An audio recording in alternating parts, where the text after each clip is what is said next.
Entraves, porque assim, do lado de Israel, o entrave me parece assim ser, tem que libertar os reféns do Hamas para a gente permitir corredor humanitário e eventualmente rolar um cessar-fogo. Do lado do Egito, uma preocupação em abrir a fronteira e ter um êxodo palestino ali para o Sinai e depois não ocorrer uma ajuda humanitária da ONU, dos Estados Unidos, dos demais países, e o Egito ficar com um problema grave como a crise de refugiados. Esses são os entraves? É uma situação complexa. Eu acho que você já descreveu, não vou aqui entrar em detalhe, mas eu acho que a gente pode tentar separar um pouco a questão dos nacionais de outros países, né, que é o caso dos brasileiros, estão ali cerca de 30. O número oscila um pouco, porque às vezes tem umas famílias que desistem, outros que querem sair, né? São brasileiros residentes em geral, acho que uma ou outra exceção que estavam lá visitando. Né, então, nós falamos, eu inclusive falei também com a minha colega, digamos, a pessoa que no Egito, para garantir que quando fosse aberta a passagem que nós possamos sair. Mas ali envolve uma negociação com o Egito, com Israel, algum contato com, digamos, a autoridade de fato ali, que é o Hamas. Que é o Hamas, claro. É o Hamas. E, digamos, também alguma participação externa, Estados Unidos, o Catar, né?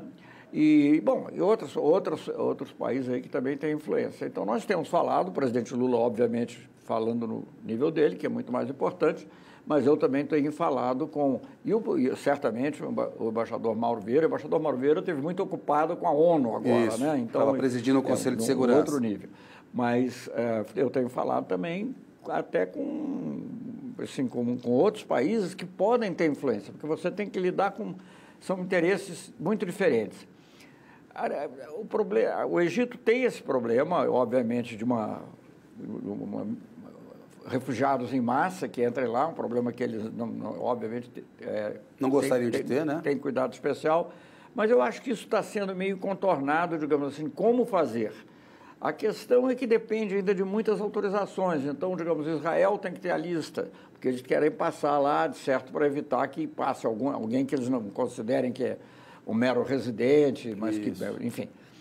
Então, o Hamas tem que saber também, né, de alguma maneira, porque eles é que controlam Explica para a audiência, ministro, por que é importante, dá uma aula de diplomacia para as pessoas, por que é importante falar com o Hamas? Porque na imprensa brasileira, assim, é uma organização terrorista, como se não tivesse, se a diplomacia não tivesse que negociar com um grupo que tem 200 reféns. Mas eu gosto muito da frase do Kofi Annan, que diz assim, você negocia com o seu adversário, né? Com o seu amigo você vai tomar um chopp, mas você tem que negociar com o adversário. No nosso caso, não é que o Hamas é o nosso adversário, mas a gente condena o ato praticado, condenamos o ato como um ato terrorista, mas temos que reconhecer que ele tem autoridade ali de fato. Se você quer que os brasileiros saiam de lá, você tem que contar com a cooperação deles.